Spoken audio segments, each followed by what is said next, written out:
सभी को मेरा नमस्कार। हमारे YouTube चैनल पर आपका स्वागत है।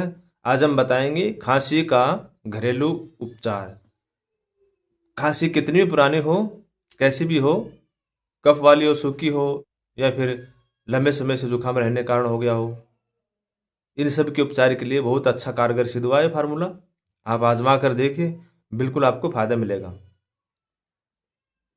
खांसी के साथ साथ में सांस लेने में कष्ट है, दम फूलना है या फिर सांस के साथ में कफ की साए साए की आवाज़ आती है, इन सब को दूर करने के लिए इन सब में बहुत अच्छा फ़ायदा मिलेगा आपको। आजमा कर देखिए, फार्मूला बहुत अच्छा है, काम करेगा। इसमें क्या क्या लेना है? काली मिर्च और छोटी पीपल, सौंठ और छोटी इलायची। इनको आप 50-50 ग्राम की मात्रा में ले लीजिए और गुड़ 100 ग्राम। इन सब को आप बारीक कूट पीस कर मिलाकर रख लीजिए।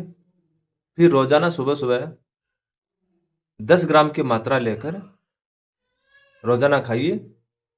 बिल्कुल खांसी में आराम मिलेगा, कफ निकल आएगा, खांसी बंद हो जाएगी, खांसी जड़मूल से खत्म हो जाएगी। बहुत अच्छा फायदा मिलेगा आपको। सांस लेने में कोई दिक्कत नहीं होगी, कफ की आवाज़ नहीं आएगी और जुकाम भी टूट जाएगा। आजमा कर देखिए, बहुत अच्छा फायदा मिलेगा आपको। इसी प्रकार के टिप्स प्राप्त करने के लिए हमारे साथ जुड़े रहें। अगली वीडियो में फिर मिलते हैं। धन्यवाद।